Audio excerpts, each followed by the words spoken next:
What's up, guys?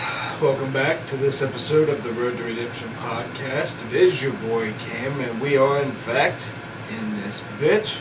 Happy to see you guys. I can't see you guys, but happy to be back with you guys. And this episode, as always, is brought to you by MYBOOKIE.AG. Guys, we've been having fun over there, right? Been having a grand old time over there. And MyBookie just won some money last weekend when the UFC was in Nashville. Won some money on Showtime Pettis. I put those winnings down on the UFC this weekend. I still owe you guys some names and some fighters. I'll put it out on the Instagram or something.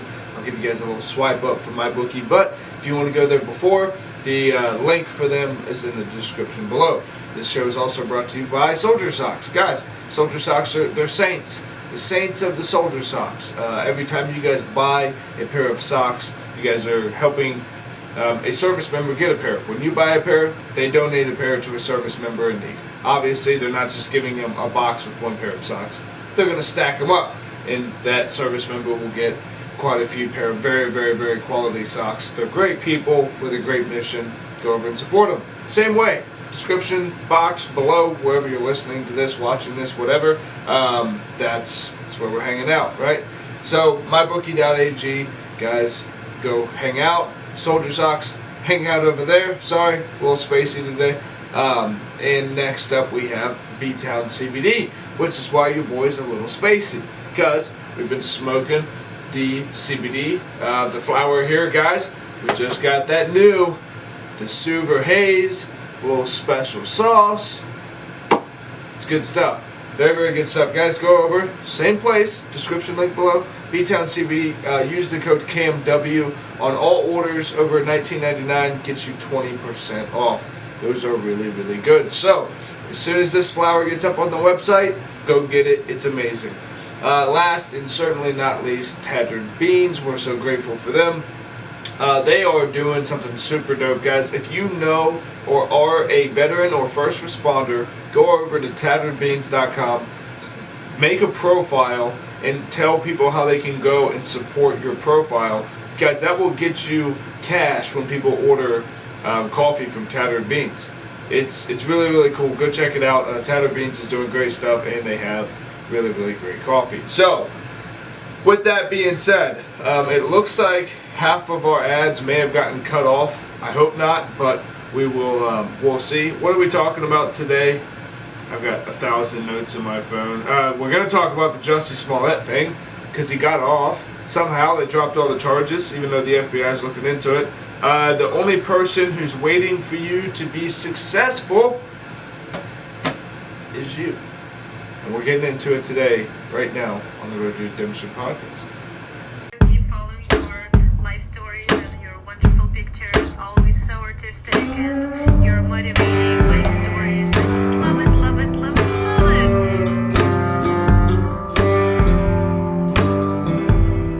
I also think that there should be a road to redemption.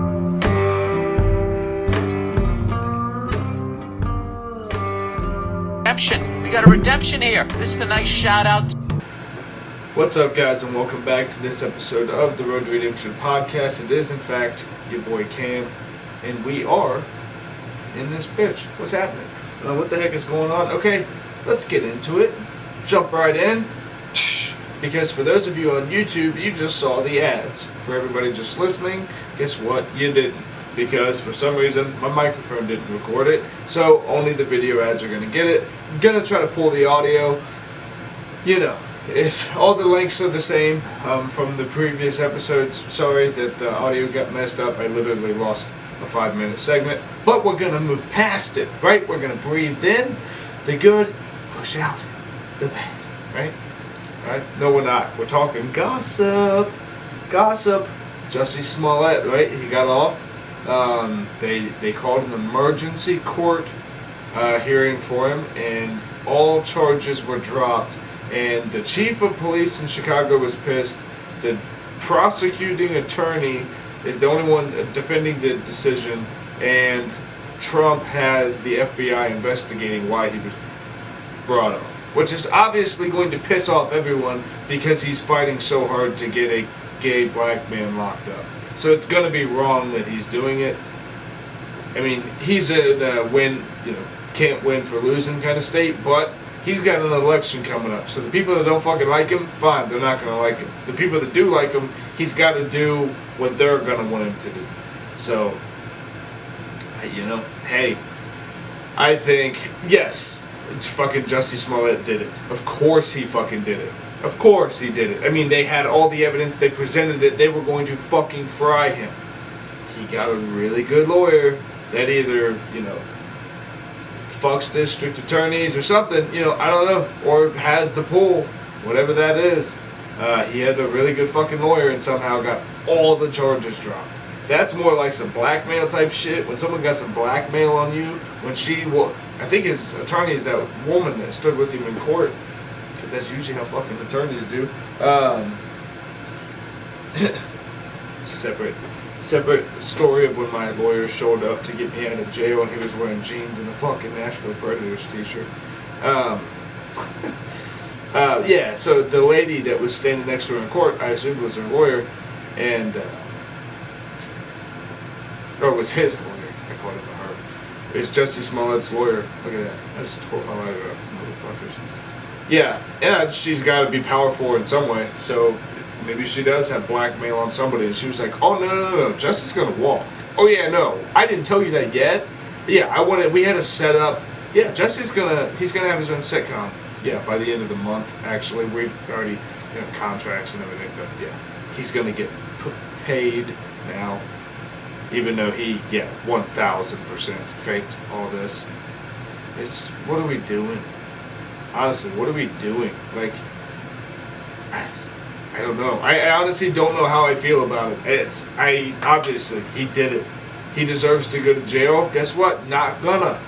He's gonna go do Broadway for a while, and then he'll probably do whatever. And we won't hear from him until around Christmas time. His name will pop up again for one reason or the other. I try not to get so invested in things. Frankly, just don't give a fuck. Don't care. It doesn't mean anything to me. The Jussie Smollett story, a lot of people keep asking me about, like, politics, too. Well, what about the Mueller report? Don't know what it said. From everything that I see, which I understand is pretty biased towards the conservative side, because I watch Fox News at work all day, but everything that I saw said that there was no known collusion with Trump.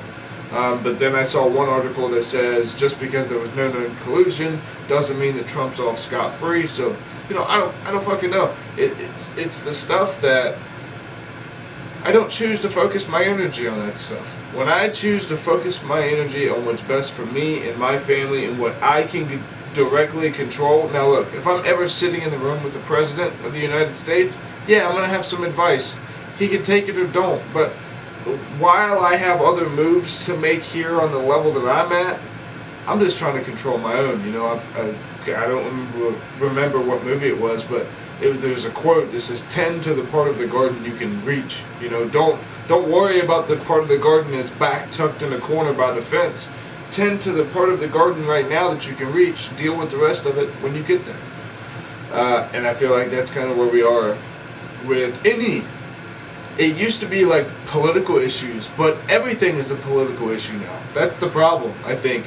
We've morphed where we have civilian issues and then we have political issues, and now they're intersected and it's all the way up to the highest forms of government, including the leader of the free world, being our president, has sex scandal while also having business scandal, while also having foreign nation scandal. It's like, what are we doing here?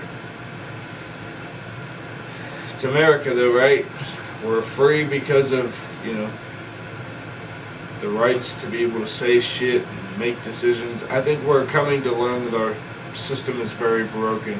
I think we're closer to like fully state-run governments than we've ever been before. I think almost dissolving the entire federal government. The only problem is, how do you distribute the military? You can't. You can't. We have bases all over the country and really all over the world, but if you said, okay, there's no more federal government, you would have to put military bases in every state and evenly distribute the military to every state. You couldn't do it. I don't know. I don't know what the force is like these days, but I know that they're offering like $20,000 for a 4-year re-enlistment. So I mean, they must be getting kind of desperate, but like they offered it to me, and I said, "Fuck off! No way! $20,000 for 4 more years? No, $40,000 for 4 years. We might have had a conversation and find a way to make that shit tax-free, maybe." $20,000 for 4 years? Eat dicks. And you want me to go back to Cuba? No. No. Not doing it. So, you guys like that? Huh? You like how I made Jesse Smollett's life falling apart about me? I prefer it, personally. I think I'm more interesting than a no-character fuck who would ever try to create more hate, especially when he's a part of 2 groups who already deal with hate on a regular basis, the gays and black people. I mean, fuck.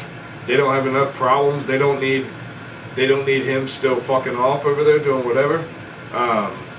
Yeah. What are we doing? What are we doing? Go fuck yourself, Justice Smollett. How about that? If you ever by some means hear this, go fuck yourself, Justice Smollett. Pretty simply put. If I saw you in public, I would say, "Hi, how are you?" Why? Because I'm a good fucking person. You would not, because you're a piece of shit. You're just a bad person. And guys, don't forget that. So in 4 years, or whatever it is, when his next project comes out, don't forget what he did. Don't fucking support it. Look how quick people turned off Kevin Spacey. Kevin Spacey, the next day, was done. His movie was pulled. They said he made on that Billionaire Boys Club, which was the movie that was released most recent after his scandal, it made $126 on opening weekend. Not opening day, opening weekend, the movie made $126. Wow. Wow. That's insanity. I mean, so again, the power of the people can control things, but you got to learn where your control is at. Your control is now in where your attention is at. What pages are you paying attention to? What shows are you paying attention to? Think of anywhere that you are now an analytic.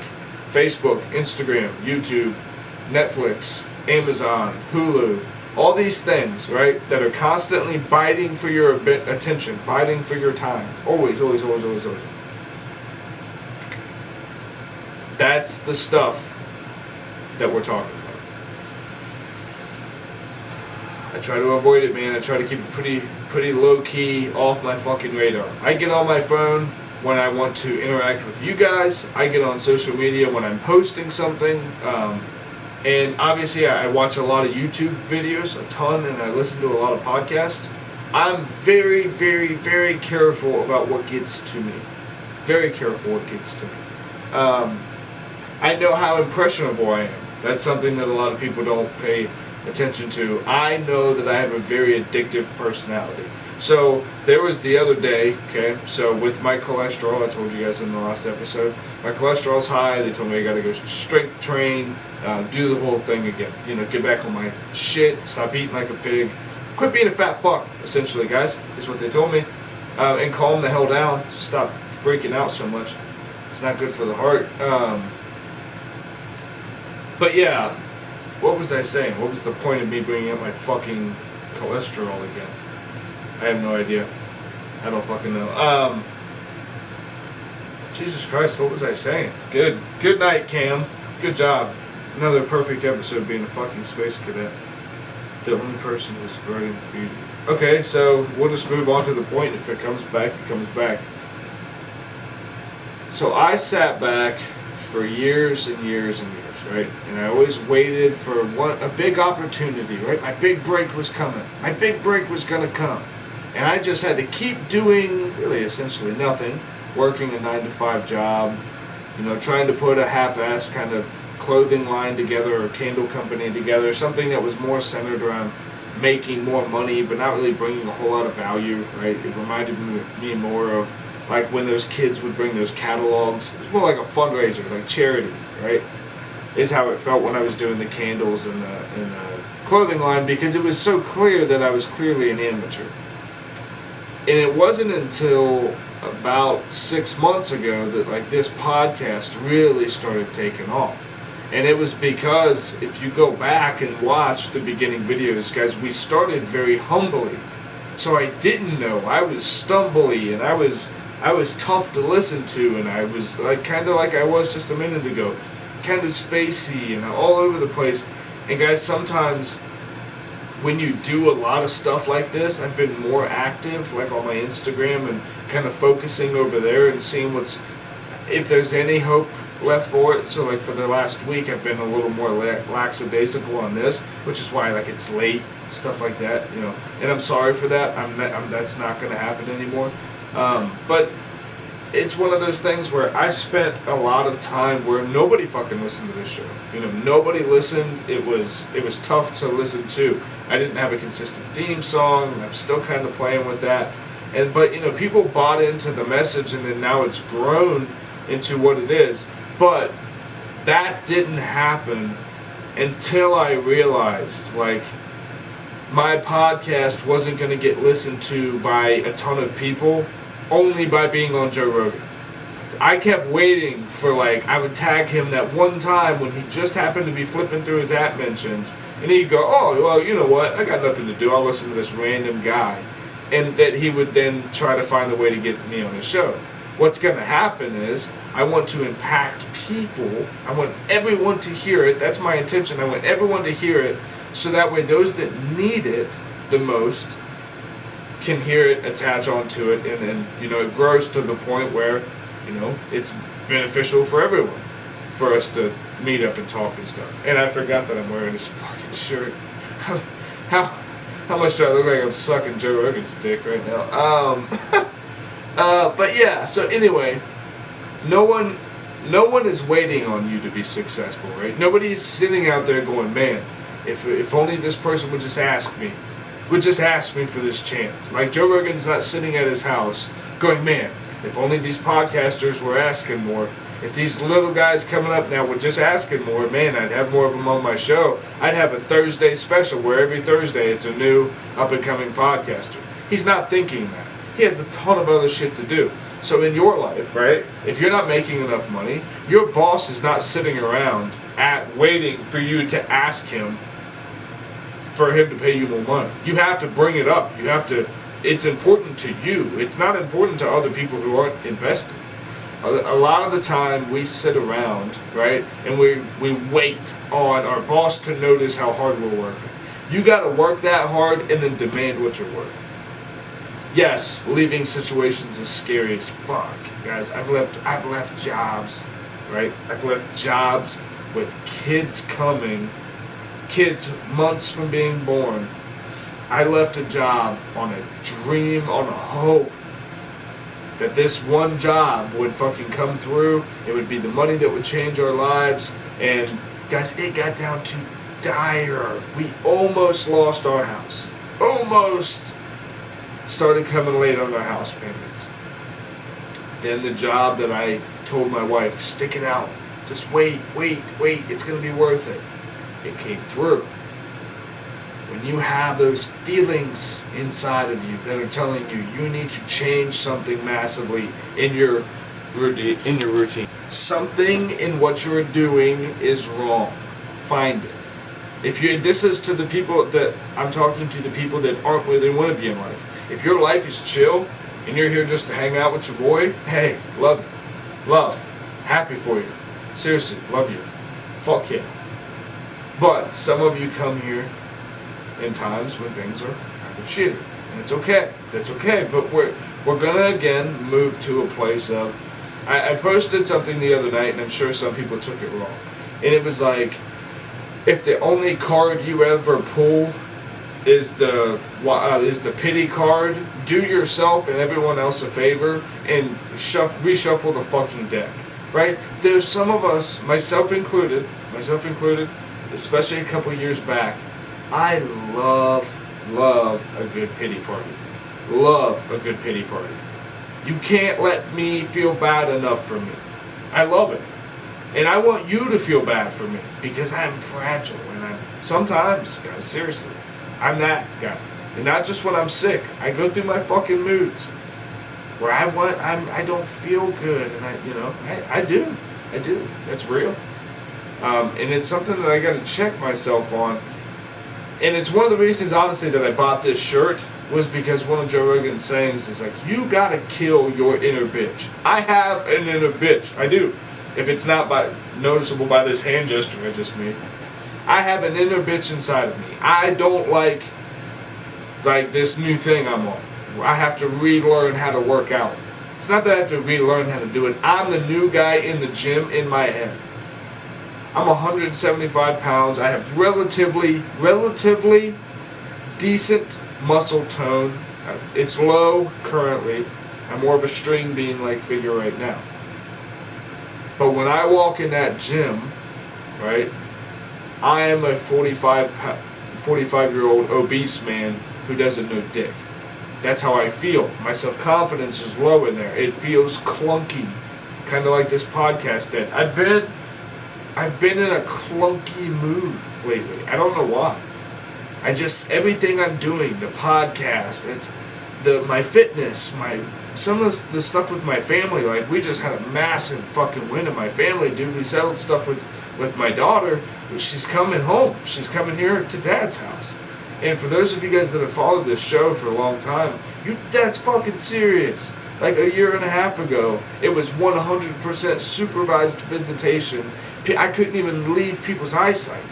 And now she's coming home. She's going to spend her first fucking weekend with her dad and her sister and her stepmom on fucking Easter. What are we talking about right now,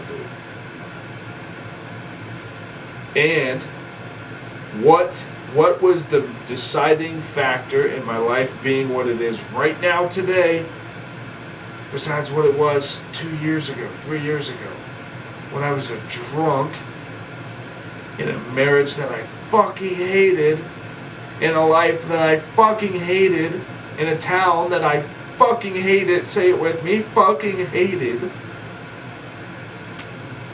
And I took a chance, laying in a bed in Guantanamo Bay, Cuba, going, alright, look, right now I have 2 options. I have 3 options. Option number 1, I go home. I go back to Indiana, to the person that I'm technically married to but have been told to fuck off for months. I can go back and do that, and I'm probably going to end up either in jail for DUIs or I'm going to be dead from suicide. Option number 2, while we're thinking of suicide, there's a cliff right outside your room. You walk a couple miles, you can be to a cliff. End it, yo. Fuck it all. Be done. Option number 3. You go home, you find a buddy to bunk up with for a little while, and you get your shit together. Stop the fucking drinking, get a fucking job, figure shit out with your kid. But stop with the bullshit. That's option number 3. I said, man, get my shit together or fucking kill myself. Ugh. So that night I called my dad, my father, and I said, Dad, look, I'm crying, I'm bawling, guys, I'm bawling. I said, I've thought about suicide so heavily for the past 2 weeks. My dad was silent, didn't say a word.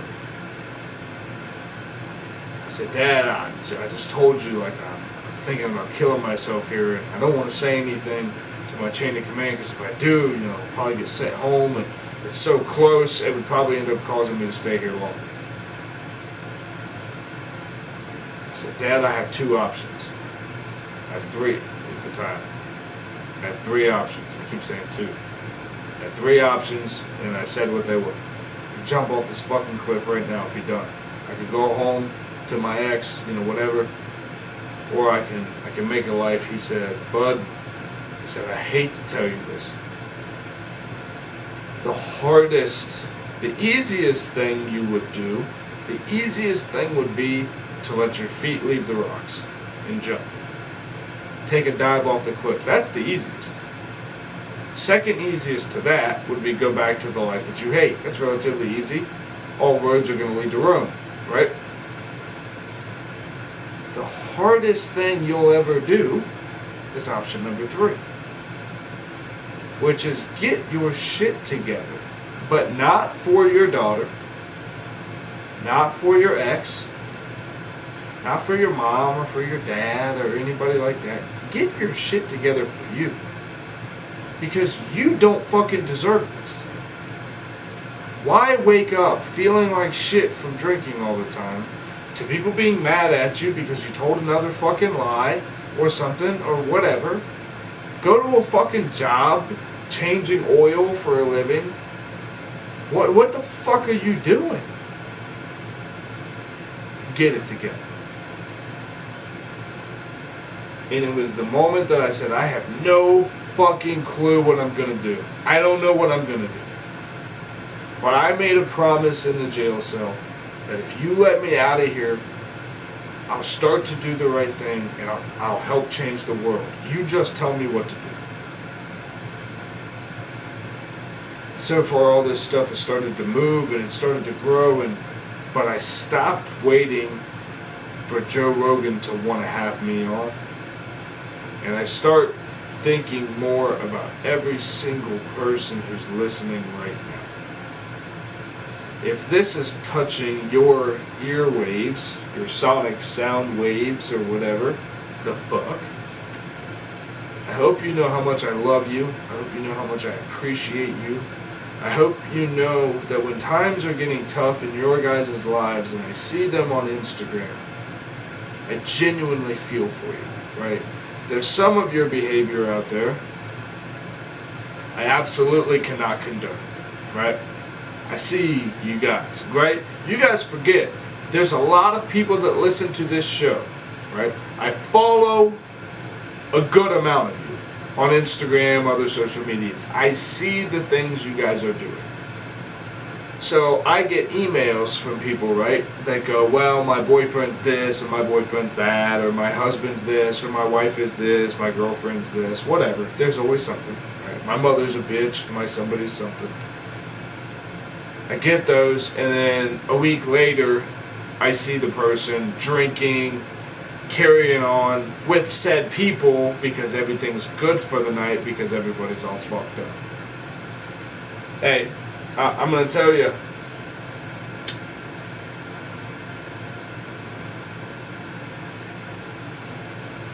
the story I just told my wife last night. I had a friend in high school, her and her mother would physically fucking fist fight on the floor. They would be so cocained out of their mind. And you would walk in the door, because that's where you would buy weed from.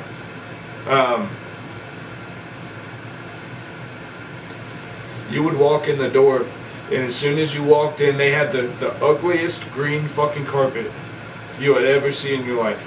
Ugliest green carpet, and like it looked like a 70s rundown fucking apartment, which is what it was. Nasty fucking green carpet. Grandma, there's a lady that everyone calls Grandma, sitting in the corner. She's cool as fuck with you. She'll smoke weed with you, and she'll give you a cigarette if you need one. She'll show you where the beer is and whatever food is on the stove. They treat you like family. But then the girl and her mom will be rolling around on the floor fighting and shit because they were coked out of their fucking brains. I don't remember why I started telling that story. But yeah, it's true. True story. I'm sure we were talking about something with, well, I don't know. Anyway, with all this, how long we've been recording here? There's no way we've only been recording for 10 minutes. See, that's the thing, guys. When you've got an amateur running too many things, this whole show will eventually fall screaming to a halt. We got some exciting stuff coming up. I'm trying to go through some news. I want some current events. I want to do current events. I really apologize that I'm kind of ill prepared, but like I said, I've been so goddamn busy, and you guys are now asking for a vlog. Here's the thing. My job is about to ease up a lot, which means that the content is about to go up, right? We're about to drop off a few sponsors. I'm not guaranteeing this yet because obviously people could always come and go, hey man, let's renew, fuck it. There's a few I think that are gonna hold off for a while, so therefore I'll have like 1 or 2. Quick sponsors, very little expectations, bing bang boom done. That alone frees up so much time for me. But that's when you just, I hate to quote Gary Vee for God's sakes, but when you do, you put your head down and you just fucking grind. You don't worry about what people are thinking about it. You don't worry about what people are saying. You're not taking in a lot of input. You've more come out of a place of isolation with a very determined plan of what you want for your life. When you can do that, life gets out of your way. I stopped being a victim, right, in that jail cell. It said, I'm done with this fucking shit. I'm done with it. I'm done having an inner bitch. So guys, I fight my inner bitch all the fucking time. Here it is again. What I forgot the first time. Why did I bring up my cholesterol? Because I know the things I'm supposed to be doing. So the fact, excuse me for the burp by the way, if my mic is picking that up beautifully, I know what I'm supposed to be fucking doing. Get my fucking ass up and go to the gym. Why am I eating fucking McDonald's? And even if I did just drive 4.5 hours and pick up a 3-year-old, doesn't mean shit. I can wait 15 minutes and go to Whole Foods and teach my daughter how to eat properly. I wasn't. I was fucking slacking, and that was a tap. That was a little backhanded from the universe. Hey, bitch, we got a job to do. What are you doing? Out here fucking eating Asian food 7 days a week. Drinking yerba mates like you're gonna fucking die tomorrow from all the goddamn caffeine. Here's an idea. You're a hypochondriac. Let's give you a bad lab result on your blood panel. Yeah, you're gonna think you're having a fucking heart attack for about a week. Enjoy that. I wanna be out here playing fucking games. You also said you want to change the world. How are you gonna do that if you're fucking dead, moron? So, I say that as I sit here drinking a soda. I've been good today. I went to the gym yesterday. I'm back in it, guys, as a full-on newbie. I'm in that thing where I'm like, fuck it, I don't want to go to the gym. It's easier to eat like shit. But I've been there before, dude. I can fucking do it. I can break it. It's going to be tough, but, you know.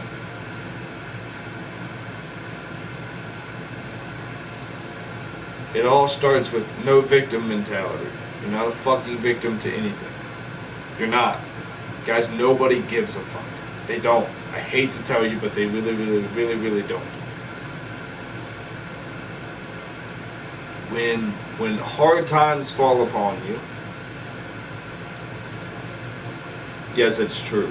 You find out who's really, really down for you. You find out who's going to put it all on the line and bet all black on you, right? Or however you play that one where you, what is it, black 7? And they spin the fucking ball and it falls in the black of the river. But I guess when I went to fucking jail, and I'm sorry that I'm all over the fucking place. I probably smoked way too much CBD today. When I was in fucking jail, right, my wife didn't know. She wasn't my wife then. I don't even think we were engaged at that point. Didn't know where I was for like 2 or 3 days. I was in jail for about 5.5 days. Didn't know where I was for about 3 of those days. All she knew was my truck was totaled and I was gone. Found out I was in jail, hired the best lawyer in the city, gets me an attorney, finds a way. I communicated with her through a guy who had no legs, who was talking on the phone. I had him call down because I was in suicide watch, so I wasn't allowed to like get to a phone. So I had another inmate use his phone time to call my mom, to call my wife, and be like, hey, fucking get me out of here, you know? And I figure, okay, well, you know what? I got in touch with mom, so mom's gonna start, you know, handling something. For some reason, I could not remember my wife's fucking phone number. I couldn't. I was like, he's like, I need a number, bro. We're gonna lose the time. And I'm like, fuck it, da da da da da. And my mom's. I know my mom's. It hasn't changed really since I was a kid. So he goes, all right, bro, go ahead. Start yelling. And I had one shot. Mom, I'm in fucking jail. Call Nicole. Montgomery County. Call Nicole. Call her. And he puts his ear to the phone, and the guard starts going, hey, shut up. And I'm like, oh, fuck, I fucked it up. Dude goes, hi, bro. She says she talked to her. They know you're in there. They gonna come get you. All right, she love you. I said, all right, man, tell her I love her too. I'm sitting in jail, right? I'm like, oh my God, they fucking know. I'm getting out of here, right? I'm getting out of here. Don't know when. So I had 2 days where I was like, oh, today's the day. They're gonna get me out. Nothing. I'd go to sleep, wake up. Oh, hey man, did you hear anything? No, still nothing. That 5th day, my lawyer walked in. They said, Williamson, get up. I had just gotten clothes, right? I think this is like day 5. That morning, I had gotten clothes for the first time. So I get up and I finally leave my cell for the first time in 5 days. For the first time.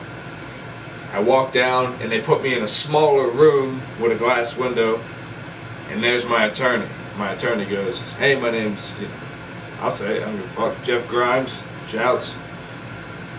My name's Jeff Grimes, I'm your attorney, we're going to get you out of here. We're going to put you in Veterans Treatment Court, you'll be out by the afternoon, give me a couple hours, I have to literally file this, judge stamps it, it goes across the street, they fax it back over here, don't know why you do it that way, that's how they do it. We're going to try to get you out of here by dinner time. I was like, ooh wee! Fucking went back upstairs in a great mood, which was not good because my roommate was looking at like 7 to 9 years in prison. He was a young kid, he was 18, he was wanted for like 7 burglaries where one he like tied a family up or something. Yeah, it was fucked. He was a nice kid, but he just really bad path. So yeah, I'm coming back up in a good fucking mood. I'm like, you can have your bologna sandwich and shove it up your ass. All this. Fiending now, because I'm going home, bitch. I've done this 3 times now. This exact feeling of fuck. Now, I've never gotten a 7 to 10, you know, threat in my face before. But I've been in some trouble like this before. Never as bad as this one.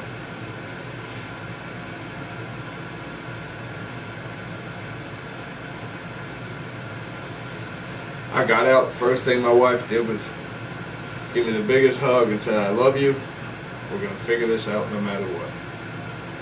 I said, I'm looking at 7 to 10 years in prison, Nicole. She said, I just told you. We're going to figure this out no matter what. I said, yo. Call Nicholas Sparks. Fucking hood story alert, right? The boy cleans his shit up. It's not a good story. No? Nobody? Hey. It'll always be the best story in my book. And I realized the other day that's kind of what I'm doing, right? I'm kind of writing an audio book. You guys are going through the chapters of my life. And I'm trying to leave you some lessons along the way from all the times that I've fucked up. It's my road to redemption. I'm coming down the road to try to redeem myself for all the bad I've done. Sometimes it's going to be a fucked up story. Sometimes it's, you know, it's going to have more truth than I probably should. It's like, fuck, man. I mean, if you can't be real about who you are, then what's the point of going through shit? What's the point of it? Why go through something so hard, no matter how stupid it is, right? Some things are so dumb, and they're so self-inflicted. And we put ourselves in such crazy fucking situations in life. And then we wonder sometimes why it's hard. Well, look at us. I mean, in general, we're a people.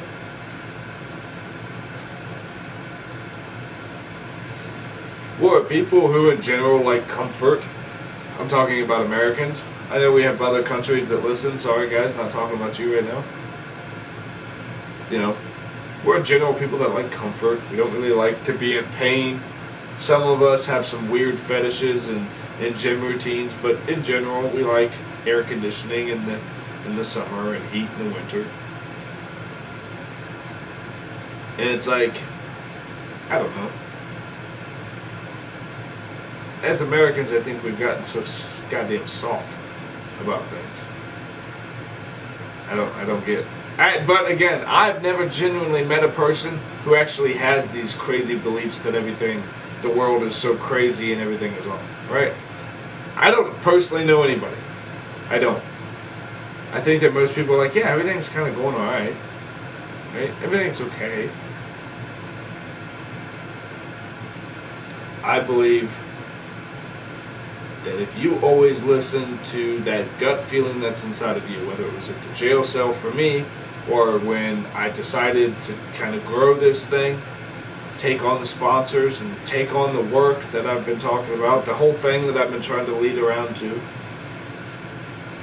is guys, if you want this thing of success on your own, where you're not working a 9-to-5 job and you can create your own future, you can be your own boss, you can set your own times.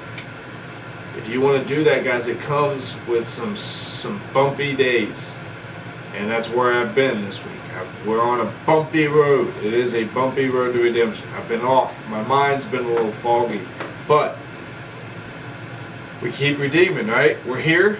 We're kind of in a weird spot, but we're getting it back. We're gonna start taking the supplements again like we're supposed to. We're gonna start getting it all back together again and pull this whole journey together. So as interesting as I'm sure this episode's going to be to listen back to, they're never usually as bad as I think they are when I listen back. But as interesting as I really feel this one's going to be, I'm grateful that you guys listen. I'm grateful that you guys take this ride with me. It means the absolute fucking world. You guys are the best. Just the things you make possible for my family, I can never thank you guys enough for. The best thing you can do right now, share it. Share it with your friends. Share it with everybody who will listen. From every platform, whatever audio platform you listen to, the YouTube channel, the Instagram, flood it. I don't care. I'll talk to anybody for anything, and I'll try to give you the best advice I can. And I really want to thank you guys. It means the world. And with that, I think we've probably been talking close to an hour, so I'm going to wrap it up. I love you guys so much, and we will talk to you, what's today? Today is Thursday, so we will talk to you on Sunday night. I love you guys. Mwah.